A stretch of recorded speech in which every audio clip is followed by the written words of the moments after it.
ज्ञान सागर में आपका हार्दिक स्वागत है, आदर है, सत्कार है और अभिनंदन है। आज हम मोक्ष प्रदायिनी सप्तपुरियों के विषय में चर्चा करेंगे। हमारा देश भारतवर्ष एक परम पवित्र देश है। यहाँ बहुत से तीर्थ स्थल हैं। सनातन धर्म में 7 नगरों को परम पवित्र तीर्थ स्थल माना गया है। ये सप्तपुरी नाम से विख्यात हैं। इन पुरियों को मोक्ष प्रदायिनी कहा गया है। ये वो स्थल हैं जहाँ साक्षात भगवान अवतरित हुए हैं, या उन्होंने यहाँ निवास किया है, या फिर किसी न किसी रूप में प्रकट हुए हैं। गरुड़ पुराण में मोक्ष प्राप्त करने के लिए इन तीर्थ स्थलों को इस प्रकार कहा गया है। Number 1 Ayodhya, number 2 Mathura, number 3 माया नगरी जिसे अब हरिद्वार कहते हैं, नंबर 4 काशी, यह अब वाराणसी के नाम से विख्यात है, नंबर 5 कांचीपुरम, नंबर 6 अवंतिकापुरी जिसे अब उज्जैन कहते हैं, तथा नंबर 7 द्वारावती जिसे अब द्वारकापुरी कहते हैं। इन पुरियों के विषय में कहा गया है, अयोध्या मथुरा माया काशी कांची अवंतिकापुरी द्वारावती च सप्तया मोक्षदायका। ऐसा भी कहा गया है कि हमारी 7 पुरी भारतवर्ष के धार्मिक देह में सप्त प्राण के समान हैं। प्राचीन शास्त्रों में स्थान स्थान पर इनकी महिमा का वर्णन पाया जाता है। अब हम इन पुरियों का वर्णन करते हैं।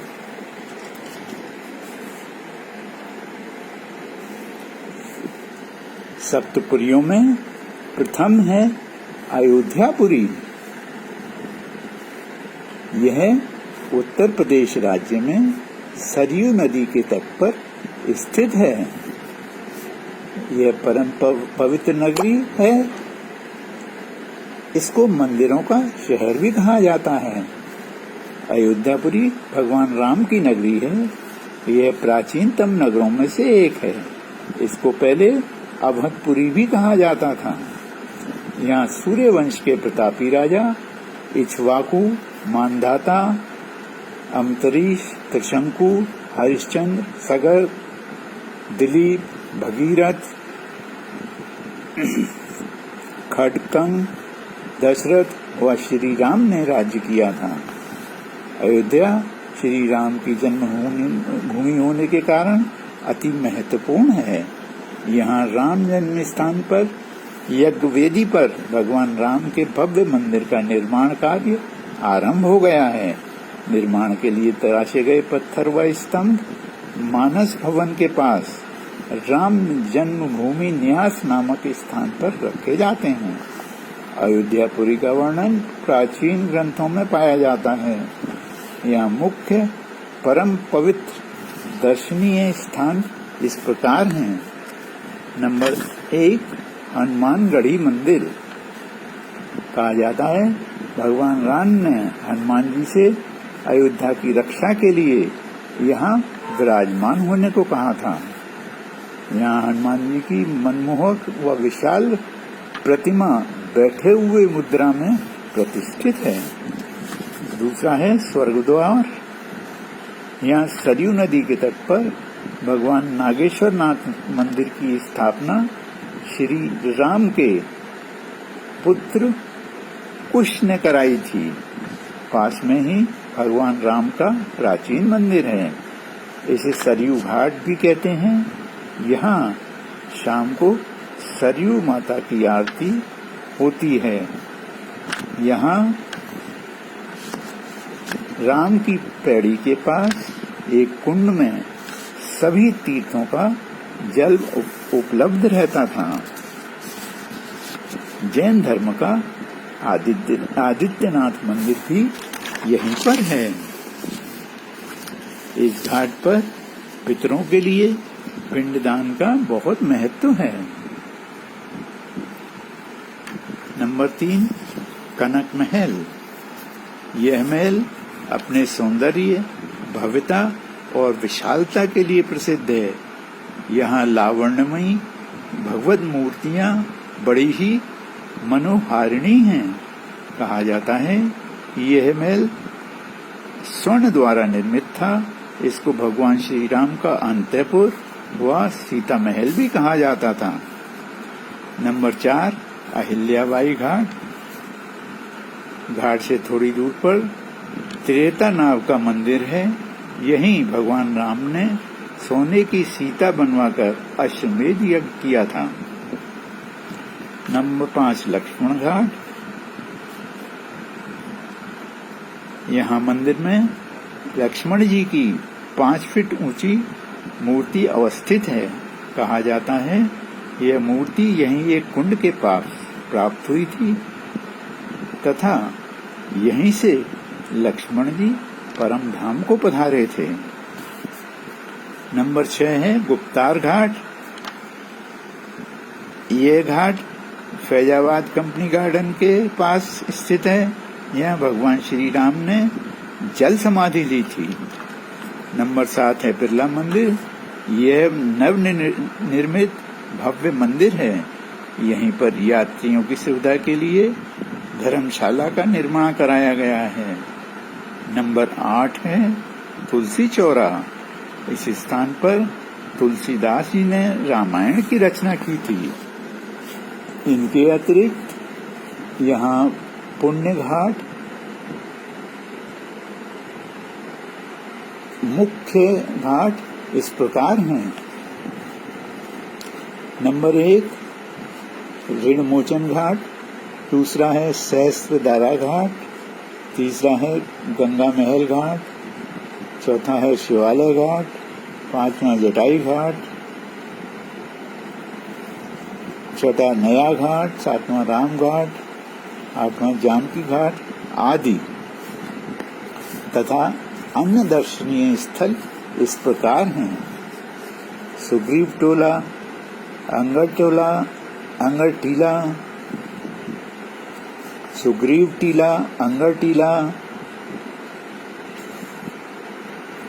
छठी का झूला, सीता रसोई, कोप भवन, रंग महल, साक्षी गोपाल, राजद्वार, पंच मंदिर, आनंद भवन, राजमहल, रत्न सिंहासन, अयोध्या महल, सीता कुंड, अग्नि पर्वत, विद्या कुंड, कुबेर पर्वत, लक्ष्मण टीला और राम घाट इत्यादि।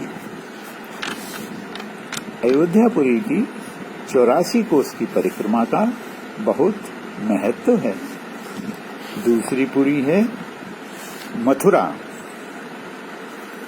यह प्राचीनतम प्रधान धार्मिक पुरी है। वह उत्तर प्रदेश राज्य में यमुना नदी के तट पर स्थित है। यह हिंदू आस्था का प्रतीक है। इसको ब्रजधाम भी कहते हैं। भगवान विष्णु के अवतार भगवान श्री कृष्ण का जन्म मथुरा में ही हुआ था। नगर के विभिन्न स्थानों पर इन्होंने लीलाएं की तथा परम प्रतापी दैत्यराज कंस का वध किया। ऐसी मान्यता है कि मथुरा नगरी भगवान विष्णु के सुदर्शन चक्र पर स्थित है तथा प्रलय के समय इस नगरी का विनाश नहीं होता। इस नगर के 5 मुख्य क्षेत्र हैं जो इस प्रकार हैं। पहला है मथुरा क्षेत्र, दूसरा वृंदावन क्षेत्र, तीसरा गोवर्धन क्षेत्र, चौथा गोकुल क्षेत्र तथा 5वां बरसाना क्षेत्र। अब हम इनका वर्णन करते हैं।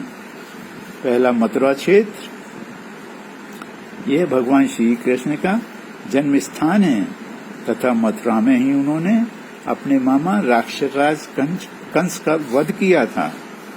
यहाँ मुख्य दर्शनीय स्थल इस प्रकार हैं। नंबर 1, श्री कृष्ण जन्मभूमि मंदिर। यहाँ श्री कृष्ण के जन्म स्थान पर एक विशाल व भव्य मंदिर का निर्माण किया गया है। इस मंदिर में दर्शनीय प्रतिमाएं प्रतिष्ठित हैं, परंतु कुछ लोगों का मत है कि वास्तविक श्री कृष्ण का जन्म स्थल इस मंदिर से थोड़ी दूर पर मल्लपुरा गांव में पोतरा कुंड के सामने है। यहाँ एक छोटा सा मंदिर दर्शनीय है। नंबर 2, द्वारकाधीश मंदिर। यहाँ द्वारकाधीश की भव्य मूर्ति अवस्थित है। कहा जाता है कि यह मूर्ति खुदाई के समय भूमि से प्राप्त हुई थी। इस मंदिर में द्वारकाधीश की परिक्रमा करने से मनोकामनाएं पूर्ण होती हैं। तीसरा है विश्राम घाट। यहाँ शाम को जमुना जी की आरती दर्शनीय होती है। नंबर 4 है तरौली गांव। मथुरा के निकट तरौली नामक गांव में एक चमत्कारी कुंड स्थित है। सोमवार के दिन इस कुंड में स्नान करने से चर्म रोगों से मुक्ति मिल जाती है। इस कुंड के पास ही श्री कार्तिकेय का मंदिर है, जहां उन्होंने तारक नामक दैत्य का वध किया था। इनके अतिरिक्त और दर्शनीय स्थल इस प्रकार हैं। कटरा केशव मंदिर, वराहा मंदिर, यह सतयुग का मंदिर है। मथुरा नाथ मंदिर, गोविंद म्यूजियम, गीता मंदिर और कंस किला इत्यादि। दूसरा क्षेत्र है वृंदावन क्षेत्र। एक मत के अनुसार इस क्षेत्र में महाराज केदार की पुत्री वृंदा ने श्री कृष्ण को पति रूप में पाने के लिए घोर तपस्या की थी, इसलिए इस स्थान का नाम वृंदावन पड़ा। यह भगवान श्री कृष्ण की पावन भूमि है। यहाँ बहुत सी प्राचीन व नवनिर्मित मंदिर हैं। मुख्य मंदिर इस प्रकार हैं। नंबर 1, बांके बिहारी मंदिर। यह मुख्य मंदिर है। स्वामी हरिदास ने यहाँ अपार प्रेम के साथ श्री कृष्ण की भक्ति की थी, जिससे प्रसन्न होकर भगवान श्री कृष्ण ने उनको दर्शन दिए। वह प्रतिमा के रूप में उनके पास रह गए। यही प्रतिमा मंदिर में अवस्थित है। श्रद्धा पूर्वक इस प्रतिमा के दर्शन से साक्षात भगवान श्री कृष्ण के दर्शन का फल मिलता है। कहा जाता है, अगर उनकी आंखों को श्रद्धा पूर्वक एक टक देख लिया जाए तो भगवान स्वयं भक्त के साथ चल देते हैं। ऐसा 2-3 बार हो भी चुका है। यह स्थिति न आए इसलिए भगवान को एक टक देखने की अनुमति नहीं है। भगवान के सामने बार बार पर्दा खींच दिया जाता है और भक्त को केवल क्षणिक दर्शन ही दिए जाते हैं। दूसरा है निधिवन। यह अत्यंत रहस्यमयी है। यहाँ स्थित वृक्ष रात को गोपियों का रूप धारण कर लेते हैं तथा इन गोपियों के साथ भगवान रासलीला करते हैं। सूर्यास्त के बाद किसी भक्त को भी यहाँ रुकने की अनुमति नहीं है। यहाँ स्थित रंग महल में प्रतिदिन श्री कृष्ण के लिए सेज सजाई जाती है तथा भोग्य सामग्री रखी जाती हैं। उसके बाद मंदिर में ताला लगा दिया जाता है। प्रातः जब मंदिर खोला जाता है तो सब सामग्री उपयोग की हुई मिलती है। कहा जाता है कि श्री कृष्ण और राधा रानी यहाँ विश्राम करते हैं। भगवान विष्णु श्री कृष्ण के रूप में तथा महाशक्ति राधा रानी के रूप में यहाँ विद्यमान है। वृंदावन में अन्य दर्शनीय स्थल इस प्रकार हैं। पहला है प्रेम मंदिर, इस्कॉन मंदिर, बिरला मंदिर, अक्षयपात, वैष्णो देवी घाट, मदन मोहन मंदिर, भूतेश्वर महादेव, पागल बाबा मंदिर, श्री जगन्नाथ मंदिर, गोविंद देव मंदिर, कालियादय घाट इत्यादि। तीसरा क्षेत्र है गोवर्धन। ब्रजवासियों को इंद्र के प्रकोप से बचाने के लिए भगवान श्री कृष्ण ने गोवर्धन पर्वत को एक उंगली पर उठा लिया था। यहाँ पर गिरिराज जी का मंदिर है। गिरिराज जी की पूजा अर्चना व दर्शन से मनुष्य की मनोकामनाएं पूर्ण होती हैं। गोवर्धन पर्वत की 23 किलोमीटर की परिक्रमा परम पवित्र व फलदायी मानी गई है। परिक्रमा मार्ग पर अति महत्वपूर्ण कुंड इस प्रकार हैं। पहला है श्याम कुंड। इसकी कथा इस प्रकार है। अरण्यसुर नामक दैत्य बछड़ों के रूप में श्री कृष्ण गायों के साथ सम्मिलित हो गया था। श्री कृष्ण ने उसको पहचान लिया तथा उसका वध कर दिया। बाद में गौहत्या के पाप से मुक्त होने के लिए भगवान श्री कृष्ण ने अपनी बांसुरी से एक छोटा सा कुंड बनाया तथा सभी तीर्थों को जल के रूप में इस कुंड में आमंत्रित किया और स्नान किया। इस कुंड में स्नान करने से सभी तीर्थों का पुण्य प्राप्त होता है। दूसरा है राधा कुंड। यह श्याम कुंड के निकट ही है। इसका निर्माण राधा रानी ने अपने कंगन से किया था। कहा जाता है कि अघोई अष्टमी के दिन अगर कोई निसंतान दंपति इस कुंड में स्नान कर ले तो संतान की प्राप्ति हो जाती है। इनके अतिरिक्त यहाँ दर्शनीय स्थल इस प्रकार हैं। दान घाटी, कुसुम सरोवर, मुखर बिंद तथा रमन रेती आदि। चौथा क्षेत्र है गोकुल। भगवान श्री कृष्ण का बचपन गोकुल के नंद गांव में व्यतीत हुआ था। यहाँ कुंज गली में बहुत सी दर्शनीय प्रतिमाएं हैं। नंद भवन भगवान श्री कृष्ण के बाल्यकाल का निवास स्थान है। ये नंद महल के नाम से विख्यात है तथा दर्शनीय है। यहाँ ब्रह्मांड घाट भी महत्वपूर्ण है। नंबर 5वां क्षेत्र है बरसाना। ये राधा रानी की जन्मस्थली है। यहाँ मुख्य दर्शनीय स्थल राधा मंदिर व मानगढ़ गुफा है।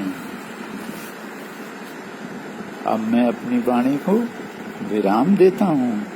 ईश्वर सबका कल्याण करे। धन्यवाद।